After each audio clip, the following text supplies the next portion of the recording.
Hello, ladies and gentlemen. MarauderEX here, back with more Let's Play Battle Chasers Night War. Alright, so the other thing that I wanted to show off here is there is a little spot here with a hook. This is the fishing minigame, because every good, like, turn-based RPG needs a fishing minigame. Fishing is fun, relaxing activity. It can also bring its own special rewards. So make sure you have a good rod and good lure equipped from the fishing section of your compendium. Walk up to the edge of the water and cast your line. Once you have a fish on your hook, pull your rod in the opposite direction the fish is swimming in order to reel it in. Be careful not to pull in the wrong direction or your line may break. That's really it. That's it. So we have a casting strength which will determine where in the water it lands. And then you just kind of sit there and wait for something to get close to it. And you can see there's what looking like a crab coming. Nope. Yep, there. Okay, so now someone's gonna come. There we go. We're gonna get someone. Someone's coming, and great catch, Mr. Krabby, a common crab found along the coast. So we get 3 small fish chunks, and we get a record for,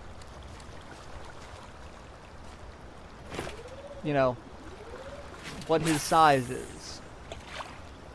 And we're gonna do this, and we'll get another one.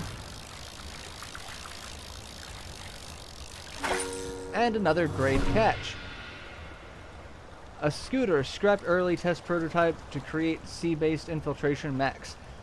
I've actually never got one of those before. That's new. Okay, cute. As you can see, there's some rather large fish in there as well. There are some types of sharks. I want to make sure I'm actually casting in the right area. Not who I was going for, but that's okay. And another great catch. Spear minnow. This is not bad in order to get, like, materials for, I believe, for the cooking section. Because you've seen we can get meals that provide effects. So, and we're gonna, I'm not gonna get him. Oh, I just got another Mr. Krabby, a new record. I want to get the giant shark.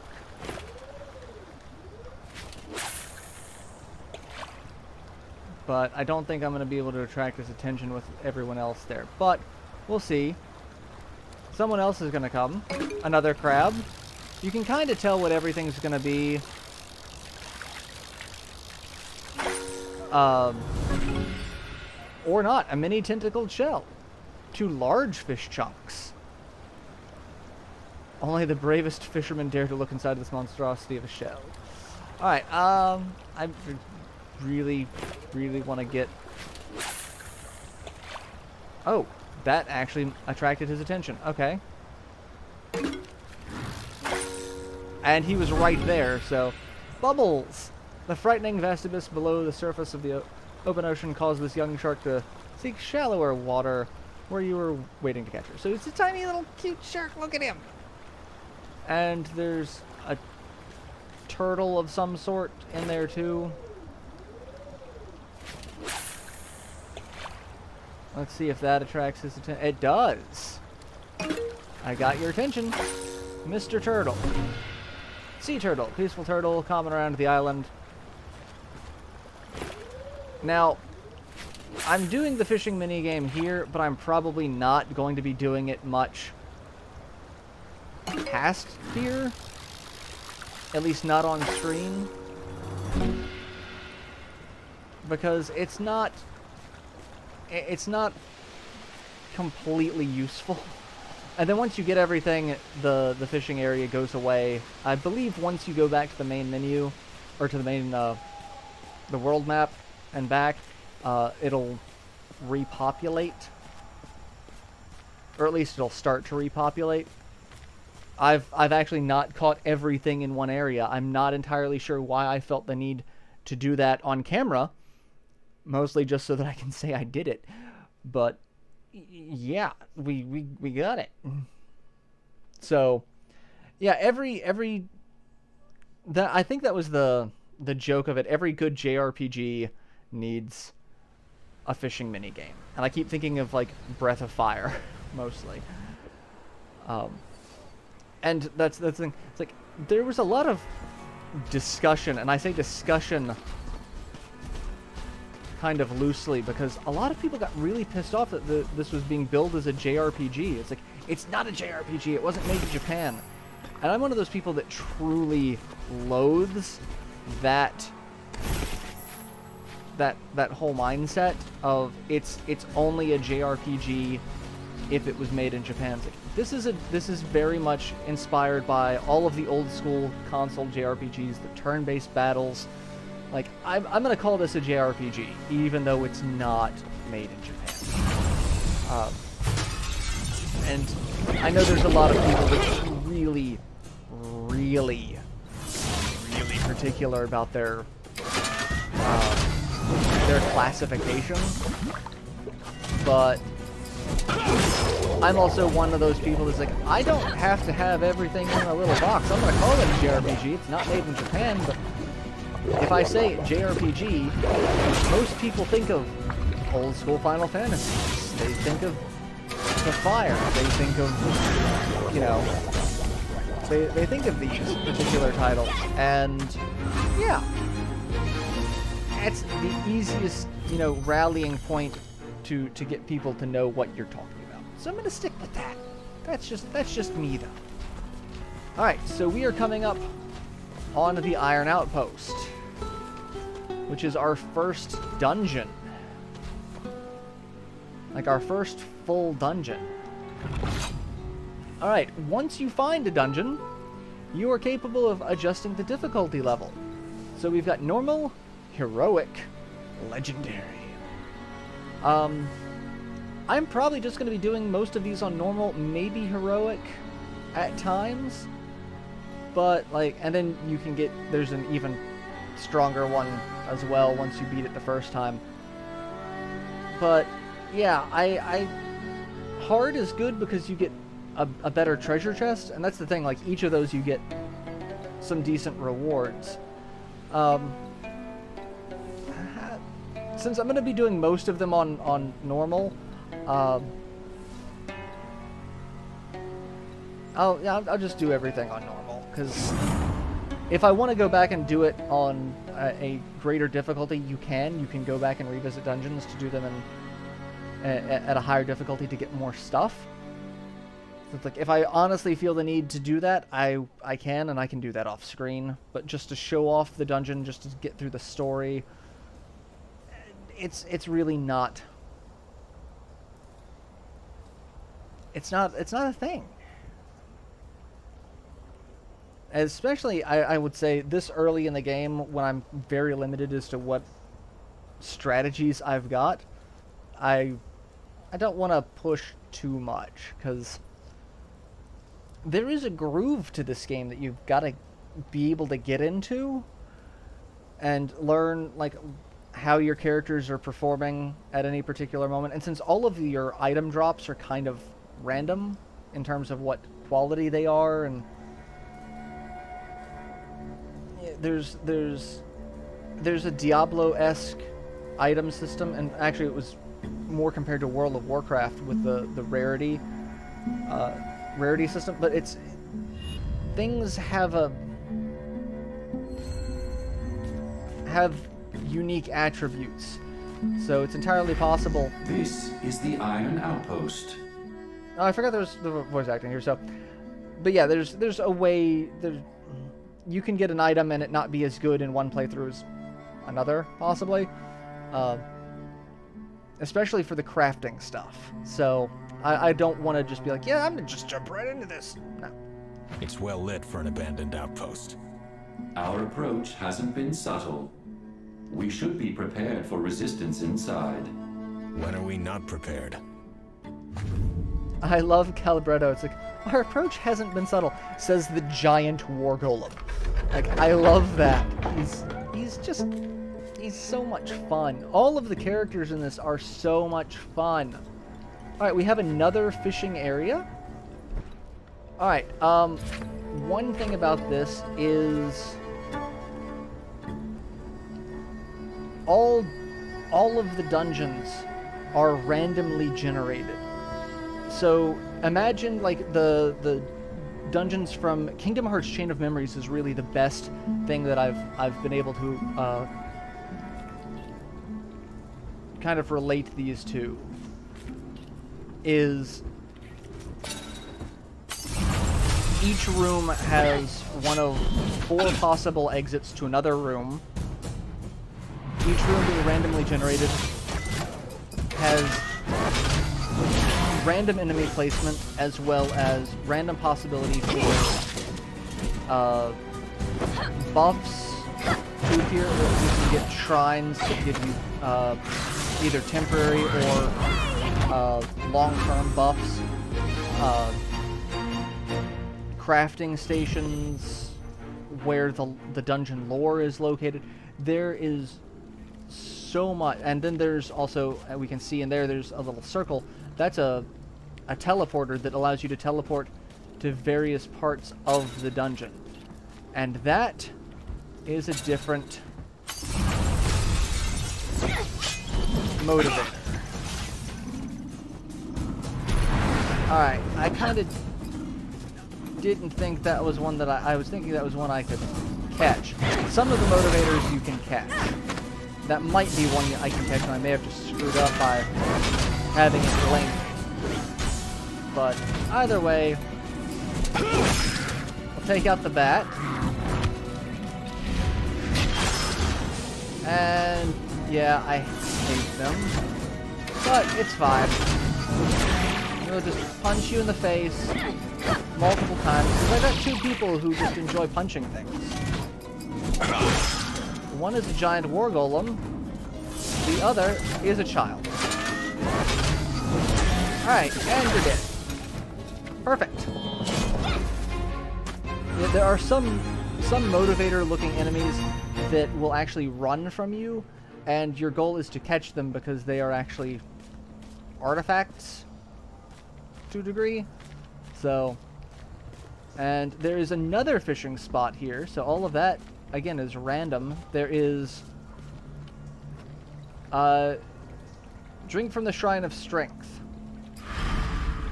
Combat prowess is increased, so now we have an attack up buff, which is good because we're getting ready to fight a slime and a bat, which, you know, always good to have a bit of an attack buff, and it'll last for a little while, so we'll be alright. And dead. And he's gonna poison someone. Yep. Garrison. But it's fine, because we're gonna just kind of kill you now.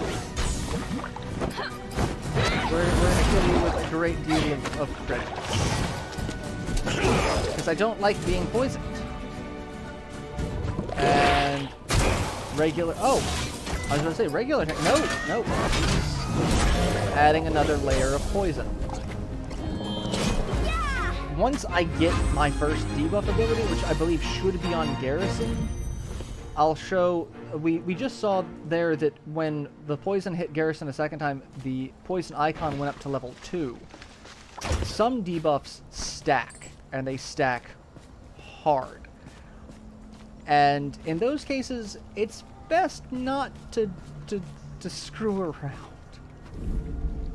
Alright, cannot use while enemies are nearby. Once you clear all of the enemies from a room, is when you can do that. So that means there's obviously some enemies still here. Oh, there he goes. That's...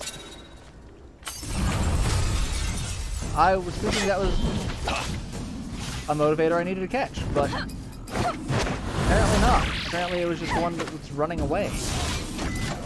Seems weird. Because normally it doesn't let you get into fights with them. Unless there was a change in one of the updates that I have not actually gotten a chance to deal with. But I don't know. We'll find out. Alright, Garrison levels up. Doesn't get anything for level 4, unfortunately. He'll get his next ability at level 5. But we can get that, and we got 4 gold. Like, that should tell you, give you an idea about how money is going to work as a resource. We got 4 gold from a treasure chest. Alright, so now that is active. So now we can teleport, but we don't have any other place to teleport to. So let's look and see what the map looks like. So we've got 2 exits. One up top, one down here. Let's go to the one down here. And you're going to do a lot of backtracking in dungeons because in places like this where it's like you have a choice to go either left or right, you got a 50-50 chance of it not being the right direction. Found the dungeon map. Okay, so now we get to see what's here. So,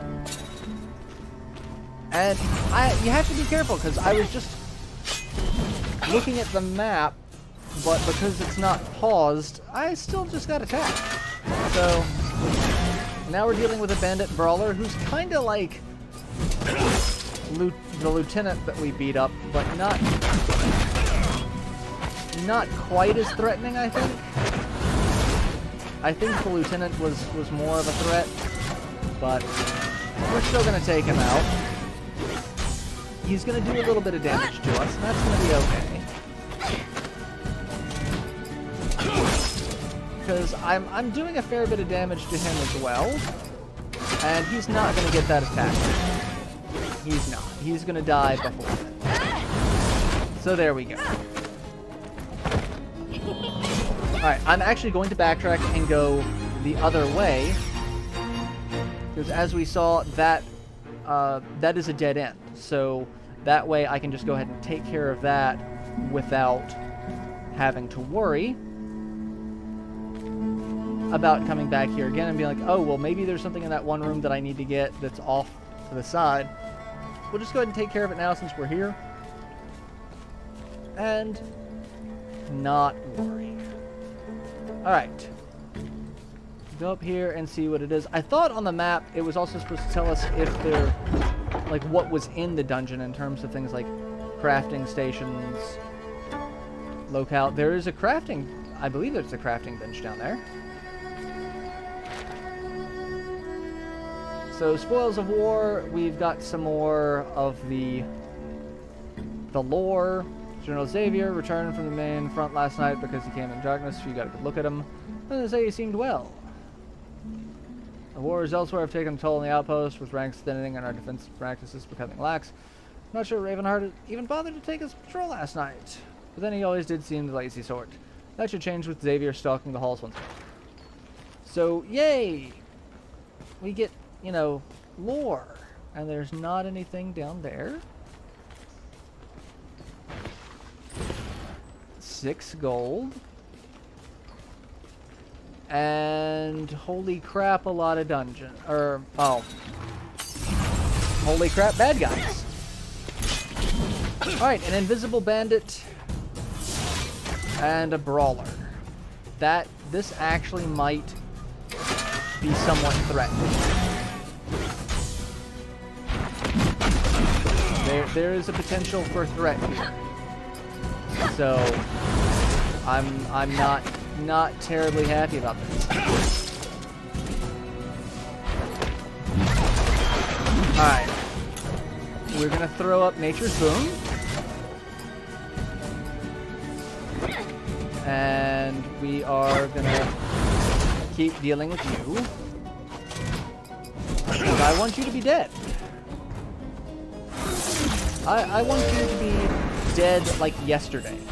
Mostly because I don't like that. Bandits suck because they have the ability to poison and they have a multi-hit normal attack. So, and he also has attack up and he's gonna get an attack too. Yeah, that hurt. That hurt a little bit.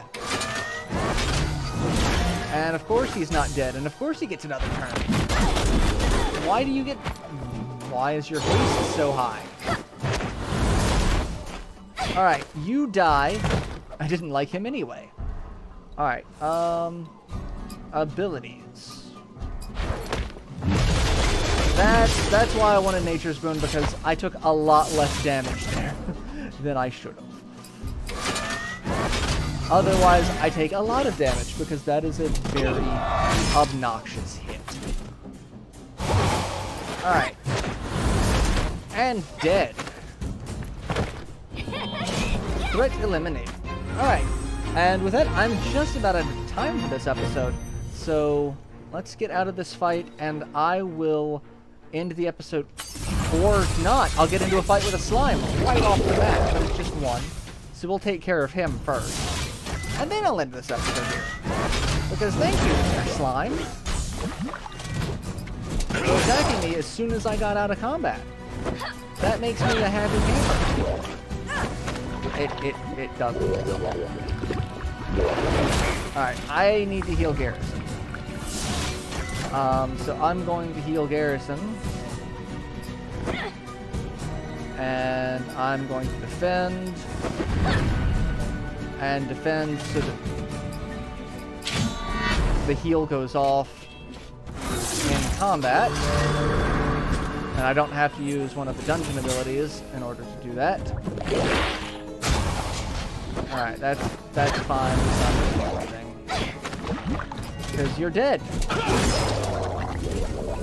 Alright, so now I will go ahead and end this episode here. And I will see you all in the next installment, where I will deal with this room, which is a puzzle room. And that's going to be a lot of fun. Said no one ever. So yeah, till then, later everyone.